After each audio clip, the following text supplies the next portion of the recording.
আসসালামু আলাইকুম। আমরা এখন দেখব প্রবাসী কল্যাণ ব্যাংকের প্রোগ্রামার পদের এমসিকিউ অংশের গণিত অংশের প্রশ্ন সমাধান। আমাদের চ্যানেলটি অবশ্যই সাবস্ক্রাইব করবেন। আমরা প্রতি শুক্রবার চেষ্টা করি যে কোনো চাকরির পরীক্ষার পর গণিত প্রশ্ন সমাধান আপডেট দেওয়ার জন্য। তো অঙ্ক শুরু হবে 21 নম্বর অঙ্ক দিয়ে। 21 নম্বর অঙ্ক ছিল if 3 men or 6 women can do a piece of work in 16 days, in how many days can 12 men and 8 women do the same piece of work? অর্থাৎ একটি কাজ 3জন পুরুষ অথবা 6জন মহিলা করতে পারে 16 দিনে, তাহলে 12 জন পুরুষ এবং 8 জন মহিলা মিলে কয়দিনে শেষ করতে পারবে। তো এখানে বলা আছে 3জন ম্যান ইকুয়াল টু বলতে পারবো হচ্ছে 6 ওমেন, যেহেতু একই পরিমাণ কাজ করে এই কাজটা করতে পারে হচ্ছে 16 দিনে 16 ডেজ। আর প্রশ্নে বলা আছে 12 জন ম্যান প্লাস 8 জন ওমেন কত দিনে করতে পারবে। তো 12 জন ম্যানকে যদি আমরা ওমেনে কনভার্ট করি, তাহলে যেহেতু 3জন ম্যান ইকুয়াল টু 6 ওমেন, তাহলে 12 ম্যান হবে হচ্ছে 24 ওমেন। তাহলে এটার রিপ্লেসমেন্টে লিখতে পারি 24 women plus 8 women equal to আসবে হচ্ছে 32 ওমেন। তাহলে প্রথমে যেটা দেখা গিয়েছে প্রশ্নে সেটা হচ্ছে 66 ওমেন করতে পারে হচ্ছে 16 দিনে, তাহলে একটা ওমেন করতে পারবে হচ্ছে 16 ইন্টু 6 দিনে, আর 32টা ওমেন করতে সময় আরো কম লাগবে 32। কাটাকাটি করলে আসবে হচ্ছে 2, এটা করলে আসবে হচ্ছে 3, অর্থাৎ 3 দিনে করতে পারবে। অর্থাৎ 3 দিনে করতে পারবে হচ্ছে 12 জন ম্যান এবং 8 জন ওমেন। এটি হবে এই প্রশ্নের উত্তর। তারপর অঙ্ক নাম্বার 22। নাম্বার 22 তে বলা আছে milkman bought 15 KG of milk and mixed 3 kg of water in it. If the price per kg of mixture becomes টাকা 22, what is the cost price of the milk per kg? এখানে বলা আছে 15 KG ছিল milk plus 3 KG সে water যোগ করেছে, সে 22 টাকা KG বিক্রি করেছে। তাহলে টোটাল কেজি ছিল 18 কেজি, 22 টাকা করে আসবে হচ্ছে 396 টাকায়। 396 টাকা হচ্ছে 18 কেজির মোট দাম। তো 396 টাকা, যেহেতু পানি কিনতে কোনো টাকা লাগেনি, তাহলে দুধই ছিল 15 কেজি, তাহলে 396 কে যদি আমরা 15 দিয়ে ভাগ করি তাহলে আসবে হচ্ছে 26.40, অর্থাৎ 26.40 হবে কস্ট প্রাইস অফ মিল্ক। এটাই হবে এই প্রশ্নের উত্তর। তারপর অঙ্ক নাম্বার 23। নাম্বার 23 তে বলা আছে if the rate of interest in 10% per annum and is compounded half yearly, the principal of টাকা 400 in 3/2 years will amount to, অর্থাৎ 10% ইন্টারেস্ট রেটে 6 মাসে যদি ইন্টারেস্ট কাউন্ট করা হয় চক্রবৃদ্ধি হিসেবে 400 টাকার 3/2 ইয়ারে কত হবে। তো 400 টাকার 3/2 ইয়ার বলতে বোঝা যাচ্ছে 1.5 ইয়ার, যেহেতু এক বছরে দুইবার, তাহলে 3টা টেনিওর ক্রস করতে হবে টোটাল ইন্টারেস্টটা বের করতে গেলে। আর ইন্টারেস্ট রেট দেওয়া আছে 10%, এটা হচ্ছে 12 মাসের ইন্টারেস্ট, 6 মাসের ইন্টারেস্ট হিসাব করতে হবে হচ্ছে 5%। তাহলে অঙ্ক করার ক্ষেত্রে আলটিমেটলি হিসাব করতে হবে 5% ইন্টারেস্ট রেট আর 3টা টেনিওর হিসাব করতে হবে।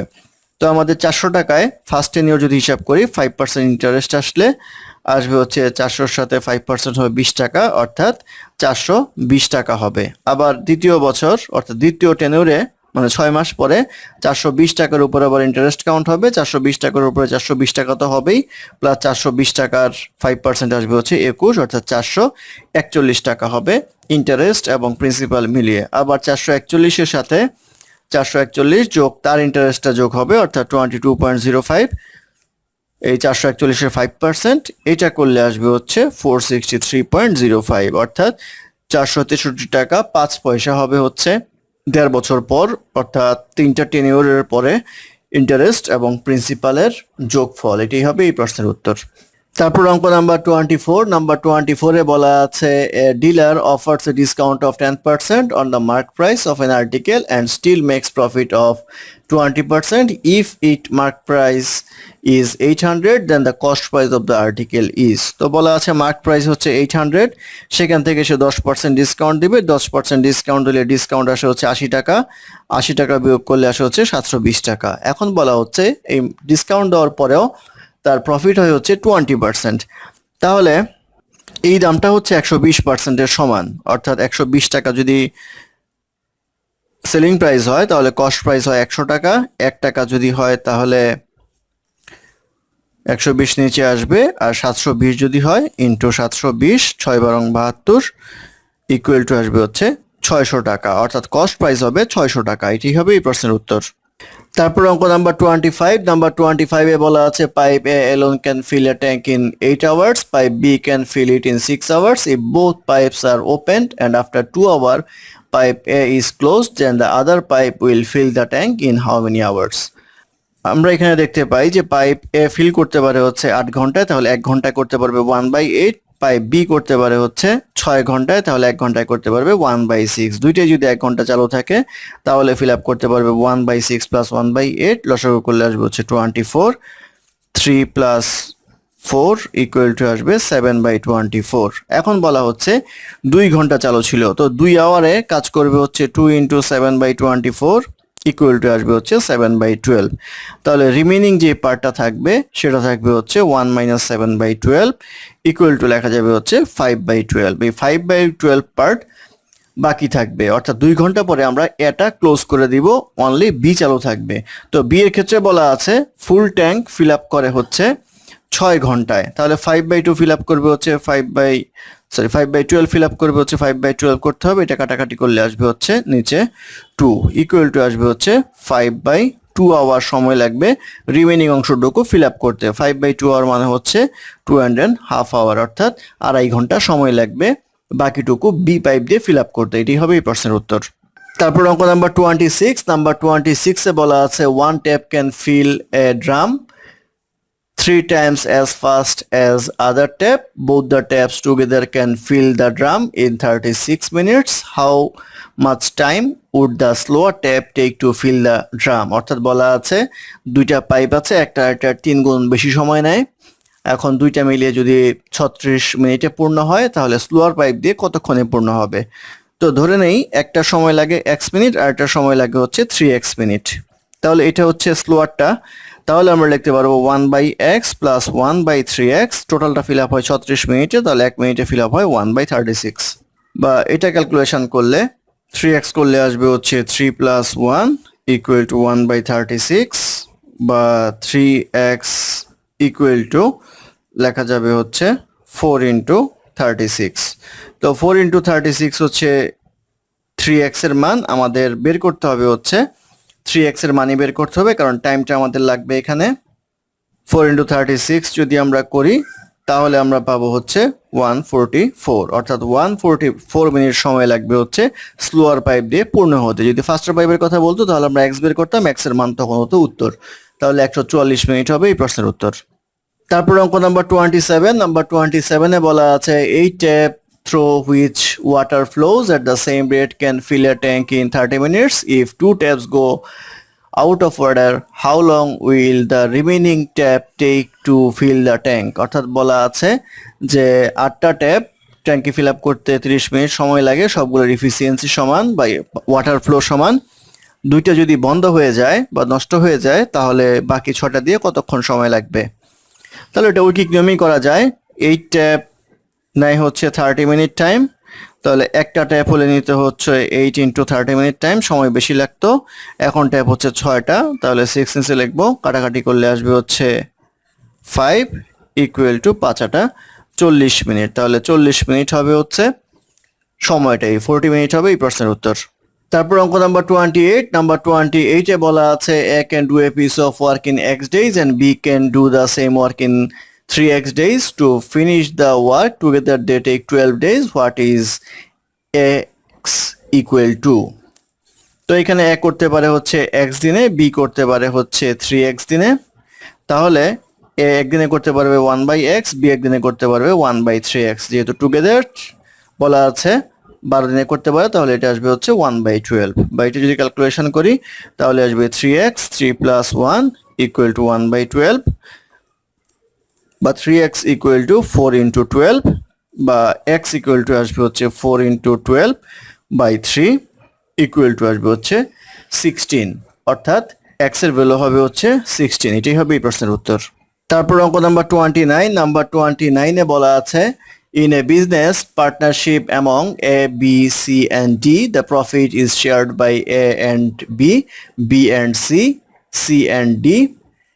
is 1:3 ratio respectively. If the total profit of টাকা 4 lakh, the share of C is, অর্থাৎ প্রশ্নে বলা আছে A অনুপাত B ইকুয়াল টু হচ্ছে 1:3, B অনুপাত C এটাও 1:3, C অনুপাত D এটাও 1:3।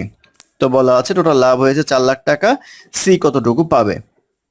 তো রেশিওগুলি আমার সমান করতে হবে, অর্থাৎ A:B:C:D লিখতে হবে। সেই ক্ষেত্রে আমরা এটা বলা আছে হচ্ছে B এর মান 3, এখানে B এর মান 1, তাহলে এটাকে 3 দ্বারা গুণ করতে হবে, 3 দ্বারা গুণ করলে আসবে 3:9।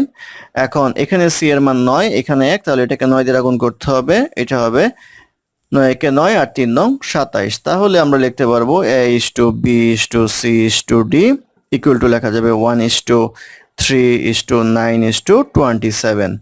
এই হচ্ছে আমাদের রেশিও। এখন এই হিসাবে তাদের প্রফিটটা ভাগ হবে। তো এই হিসাবে যদি প্রফিট ভাগ হয় তাহলে আমাদের বের করতে হবে সি এরটা। সি এর হচ্ছে 9, কতর মধ্যে 9, সেটা হচ্ছে 27, আর 3 30, আর 10 হচ্ছে 40, এর মধ্যে হচ্ছে 9, তাহলে 4 লাখের মধ্যে আসবে হচ্ছে, কাটাকাটি করলে যা আসে, ইকুয়াল টু আসবে হচ্ছে 90,000, অর্থাৎ 90,000 টাকা হবে হচ্ছে সি এর প্রফিট শেয়ার। এটাই হবে এই প্রশ্নের উত্তর। তারপর অঙ্ক নাম্বার 30, নাম্বার 30 তে বলা আছে a tradesman mark his good 10% above his cost price. If he allows his customer 10% discount on the mark price, how much profit or loss does he make, if any? তো জিজ্ঞাসা করা হয়েছে একজন tradesman অর্থাৎ ব্যবসায়ী 10% দাম বেশি লিখবে কস্ট প্রাইসে, তারপরে সে 10% ডিসকাউন্ট দিবে, তাহলে লাভ লসের কি অবস্থা সেটা জানতে চাওয়া হয়েছে। তো আমরা ধরে নিই 100 টাকা কস্ট প্রাইস, সে যদি 10% বেশি লেখে দাম লিখবে হচ্ছে 110 টাকা। আবার এখান থেকে যদি সে 10% কমায় তাহলে সে কমাবে হচ্ছে 11 টাকা, তাহলে বিয়োগ করলে আসবে হচ্ছে 99 টাকা, অর্থাৎ 100 টাকার জিনিস তাকে আলটিমেটলি বিক্রি করতে হচ্ছে 99 টাকা। সেই ক্ষেত্রে লস হবে হচ্ছে 1%, অর্থাৎ 1% লস হবে এই প্রশ্নের উত্তর। তারপর অঙ্ক নাম্বার 31, নাম্বার 31 এ বলা আছে 2 men and 1 woman can complete a piece of work in 14 days while 4 women and 2 men can do the same work in 8 days. If a man get টাকা 90 per day, what should be the wage per day of women? তো এখানে বলা আছে দুইজন man plus একজন women যখন থাকবে তারা 14 দিনের কাজ করতে পারে, তাহলে একদিনে করতে পারবে হচ্ছে 1/14, আর যদি 2 ম্যান প্লাস 4 ওমেন হয় তাহলে করতে পারে হচ্ছে 1/8 পরিমাণ কাজ। এখন দ্বিতীয় সমীকরণ থেকে প্রথমটা যদি বিয়োগ করি তাহলে আসবে 3 ওমেন ইকুয়াল টু লেখা যাবে 1/8 মাইনাস 1/14 ইকুয়াল টু লেখা যাবে হচ্ছে 3/56, বা W ইকুয়াল টু 1/56 লেখা যায়, অর্থাৎ ওমেন করতে পারবে 1/56। এখান থেকে যদি আমরা ম্যান বের করি তাহলে ম্যান আসবে হচ্ছে 3 × 56 × 2, এটা এখানে যে কোনো একটাতে মান বসালেই আসবে। তাহলে ওমেন আসলো 1/56, ম্যান আসলো 3/56 × 2। এখন আমরা তাদের কাজের রেশিওটা দেখবো, একদিনের কাজের রেশিও। তাহলে women is to man equal to আসবে হচ্ছে 1/56 ইজ টু 3/56 × 2।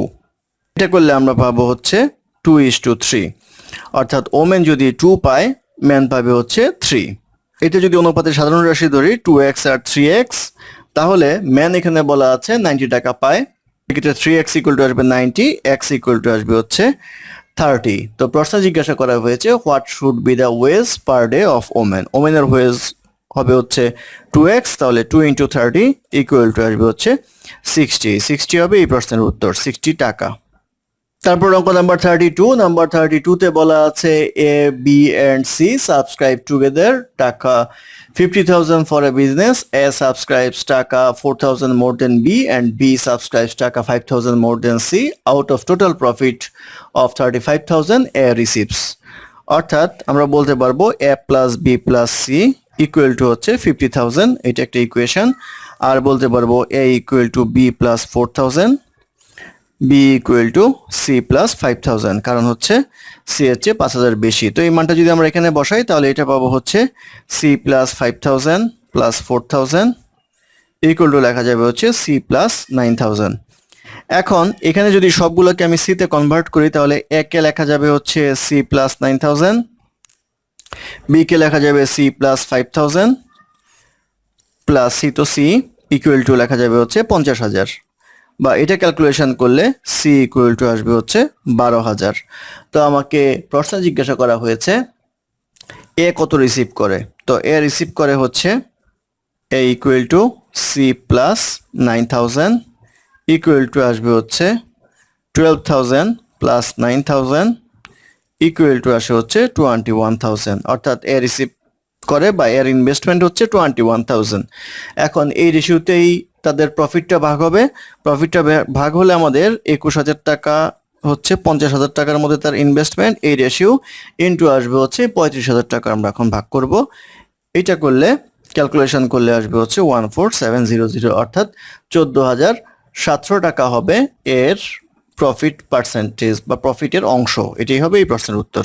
তারপর অঙ্ক নাম্বার 33। নাম্বার 33 তে বলা আছে if the average of 10% of A number, 25% of that number, 15% of that number and 75% of that is 24, then the number will be। তো ধরে নিই নাম্বারটা হচ্ছে x। তো 10% অফ এ নাম্বার বলতে বোঝায় 0.1x, R 25% of the number বলতে বোঝাবে হচ্ছে 0.25x, 50% of number equal to 0.5x, আর 75% নাম্বার হচ্ছে 0.75x। তো এই কয়টার গড় বলা হচ্ছে, the average of this numbers is 24। তো অ্যাভারেজ বের করতে গেলে আমরা 4 দ্বারা ভাগ করব, তাহলে এটা ক্যালকুলেশন করলে আসবে হচ্ছে 1.6x বাই 4 ইকুয়াল টু 24।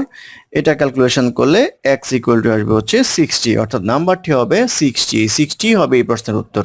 তারপর অঙ্ক নাম্বার 34। নাম্বার 34 এ বলা আছে ট্রেডার সেলস 2 সাইকেলস এট টাকা 1,188 each and gains 10% on the first and loses 10% on the second. What is the profit or loss percentage on the whole? এটা shortcut দিয়ে করা যায়, x plus y plus xy by 100। তো x এখানে 10 minus করবে 10 plus 10 into minus 10 by 100 equal to আসবে হচ্ছে এটা কাটা আসবে হচ্ছে -1%, অর্থাৎ -1% হবে লস। এটি হবে এই প্রশ্নের উত্তর। তারপর অঙ্ক নাম্বার 35। নাম্বার 35 এ বলা আছে A and B invest in the business in the ratio of 5:4 if 10% of total profit goes to charity and as profit share is টাকা 7,500 and the total profit is। তো A এবং B এর যে ratio দেওয়া আছে সেটা আছে হচ্ছে 5:4। তো এখানে আমরা অনুপাতে সাধারণ রাশি 5x আর 4x লিখতে পারি।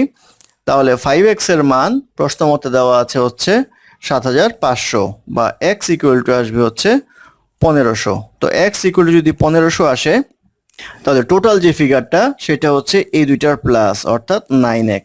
তাহলে 9x ইকুয়াল টু আসবে 9 ইন্টু 1,500 ইকুয়াল টু আসবে হচ্ছে 13,500। তো এখন কথা হচ্ছে 13,500 হচ্ছে 10% চ্যারিটিতে দেওয়ার পরে, তাহলে 90% এর সমান হচ্ছে এই 13,500। তাহলে 100% এর সমান হবে হচ্ছে divide by 90 into 100 equal to আসবে হচ্ছে 15,000। এই 15,000 হবে এই প্রশ্নের উত্তর। তারপর অঙ্ক নাম্বার 36। নাম্বার 36 এ বলা আছে 1/48 of work is completed in half a day by 5 person, then 1/40 of the work can be completed by 6 person in how many days? অর্থাৎ 1/48 পার্ট আমাদের বের করতে হবে ডে, সেই ক্ষেত্রে আমরা ডেটা সবার লাস্টে লিখবো। পার্ট কাজ করতে পারে হচ্ছে 5 পার্সন ইন 1/2 ডেজ, অর্থাৎ হাফ ডে বলা আছে। তাহলে সম্পূর্ণ কাজ করতে পারবে হচ্ছে 5 পার্সন, সম্পূর্ণ কাজ করতে সময় বেশি লাগবে, তাহলে 1/2 ইন্টু 48 ইকুয়াল টু আসবে হচ্ছে 24 ডে সময় লাগবে। আর যদি 1 পার্ট কাজ অর্থাৎ সম্পূর্ণ কাজ যদি 1 পার্সন করে অর্থাৎ একজন করে, তাহলে সময় আরো বেশি লাগবে, 5 ইন্টু 24 ডেজ লাগবে। আর এখন বলা হচ্ছে 1/40 কাজ করতে হবে, পার্সন হবে হচ্ছে আমাদের 6 জন, তাহলে 6 ভাগ হয়ে যাবে ইন্টু 1/40 লেখা যাবে। এটা ক্যালকুলেশন করলে আসবে হচ্ছে 1/2, অর্থাৎ হাফ ডে সময় লাগবে কাজটুকু করতে। এটাই হবে এই প্রশ্নের উত্তর। তারপর অঙ্ক নাম্বার 37। নাম্বার 37 এ বলা আছে A and B আর partner in a business. A contributes 1/4 of capital for 5 months and B receives 2/3 of the profit. Find how long বিজ মানি ওয়াজ ইউজড, অর্থাৎ এ কন্ট্রিবিউট করে ক্যাপিটালের 1/4 অংশ 15 মাসের জন্য, আর বি রিসিভ করে হচ্ছে প্রফিটের 2/3 অংশ। তো আমরা যদি হিসাব করি, ক্যাপিটালটা ধরে নেই x টাকা, তাহলে x/4 ইনভেস্ট করে 15 মাসের জন্য, আর বাকি থাকে হচ্ছে 3x/4, এটা ইনভেস্ট করে n মাসের জন্য, ইকুয়াল টু এই ইনভেস্টমেন্টের রেশিও অনুযায়ী প্রফিটের রেশিওটা ডিস্ট্রিবিউট হবে। বি পাই হচ্ছে 2/3, তাহলে এ পাবে হচ্ছে 1/3, বা এটা যদি আমরা ক্যালকুলেশন করি তাহলে পাবো হচ্ছে এক্স কাটা যাবে, 4 কাটা যাবে, আসবে হচ্ছে 15/3n ইকুয়াল টু আসবে হচ্ছে 1/2, বা এটা ক্যালকুলেশন করলে 3n ইকুয়াল টু 15 ইন্টু 2, বা n ইকুয়াল টু আসবে হচ্ছে 10 মান্থ, অর্থাৎ 10 মাসের জন্য ইনভেস্ট করা হয়েছিল, বি ইনভেস্ট করেছিল বাকি অংশটুকু। এটি হবে এই প্রশ্নের উত্তর, 10 মান্থ হবে এই প্রশ্নের উত্তর। তারপর অঙ্ক নাম্বার 38, নাম্বার 38 এ বলা আছে ratio between the ages of A and B is 2:5 after 8 years, this age will be the ratio 1:2, what is the difference between the present age, অর্থাৎ প্রেজেন্ট এজ দেওয়া আছে হচ্ছে 2 আর একজনের 5, তাহলে অনুপাতের সাধারণ রাশি 2x আর 5x ধরতে পারি। দুইটার সাথে যদি আমরা 8 যোগ করি তাহলে রেশিওটা দাঁড়ায় হচ্ছে 1/2, তাহলে এই হবে ইকুয়েশন, বা এটা ক্যালকুলেশন করলে আসবে 5x + 8 ইকুয়াল টু 4x + 16, বা x ইকুয়াল টু আসবে হচ্ছে 8।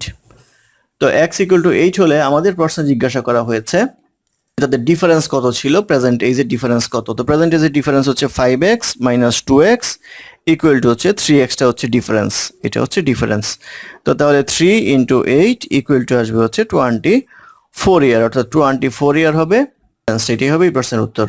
তারপর অঙ্ক নাম্বার 39, নাম্বার 39 এ বলা আছে a person invested part of টাকা 45,000 at 4% and the rest at 6%. If the annual income from both are equal, then what is the average cost of interest? অর্থাৎ আমার total investment হচ্ছে 45,000 টাকা। এখন আমরা দেখতে চেষ্টা করব যে 4% এবং 6%-এ কতটুকু ইনভেস্ট হয়েছে।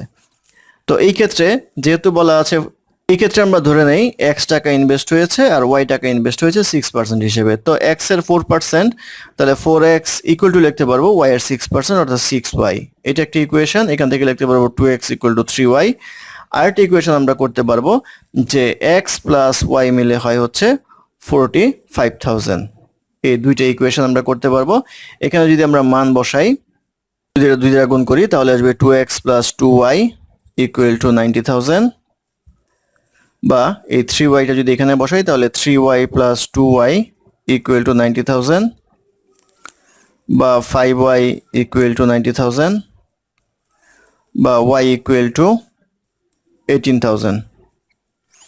তো y এর মান আসলো 18,000, অর্থাৎ 18,000 টাকা ইনভেস্ট করলো 6% ইন্টারেস্ট রেটে। তাহলে 18,000 45,000 থেকে 18,000 বিয়োগ করলে এইখানে টাকার পরিমাণ আসবে হচ্ছে 27,000, অর্থাৎ 27,000 টাকা সে ইনভেস্ট করলো হচ্ছে 4% ইন্টারেস্টে। এখন যদি আমরা ইন্টারেস্টটা বের করি তাহলে 27,000 টাকার 4% যে ইন্টারেস্ট আসবে এটা আসবে হচ্ছে 1,080 টাকা, আর 18,000 টাকার ইন্টারেস্ট আসবে হচ্ছে 6% করে, এটাও আসবে হচ্ছে 1,080 টাকা। তাহলে টোটাল ইন্টারেস্ট হবে হচ্ছে 2,160 টাকা। এই 2,160 টাকা হচ্ছে টোটাল ইন্টারেস্ট, আর টোটাল ইনভেস্টমেন্ট হচ্ছে 45,000 টাকা। তাহলে 2,160 divide by 45,000 into 100 equal to আসবে হচ্ছে 4.8%, অর্থাৎ 4.8% হচ্ছে ওভারঅল ইন্টারেস্ট রেট। এটি হবে এই প্রশ্নের উত্তর। অঙ্ক নাম্বার 40, নাম্বার 40-তে বলা আছে a person sold N article of টাকা 136 and made a loss of 15%. Had he sold it for taka X, he would have made a profit of 15%. Which one of the following is correct? তো এখানে বলা আছে যে article 136 টাকায় বিক্রি করায় তার 15% লস হয়েছে। তাহলে আমরা যদি ক্রয় মূল্যটা বের করি তাহলে 85/100 করতে পারবো। এটা করলে আমাদের কস্ট প্রাইসটা বের হয়ে যাবে 136 ইকুয়াল টু আসবে হচ্ছে 160 টাকা। এটা হচ্ছে কস্ট প্রাইস। তো কস্ট প্রাইস হলে এখন বলা হচ্ছে এক্স প্রাইস যেটা সেটা হচ্ছে 15% প্রফিটে। তাহলে এটার সাথে 15% প্রফিট করতে হলে আমরা লিখবো হচ্ছে 115/100 টু আসবে হচ্ছে 184 টাকা, অর্থাৎ 184 টাকা হচ্ছে তার সেলিং প্রাইস হবে 25%, সরি 184 টাকা হবে সেলিং প্রাইস 15% প্রফিটে। তাহলে এক্স এর মান হবে হচ্ছে 184, তাহলে 180 স্মলার দেন এক্স স্মলার দেন 190, এটাই হবে এই প্রশ্নের উত্তর। আমাদের সাথে থাকার জন্য, আমাদের চ্যানেলটি ভালো লাগলে অবশ্যই সাবস্ক্রাইব করবেন, লাইক কমেন্ট এবং শেয়ার করবেন, এবং অঙ্কে কোনো সমস্যা থাকলে আমাদের কমেন্টে জানাবেন, আমরা চেষ্টা করব ডেসক্রিপশনে তার সমাধান দেওয়ার জন্য। ধন্যবাদ।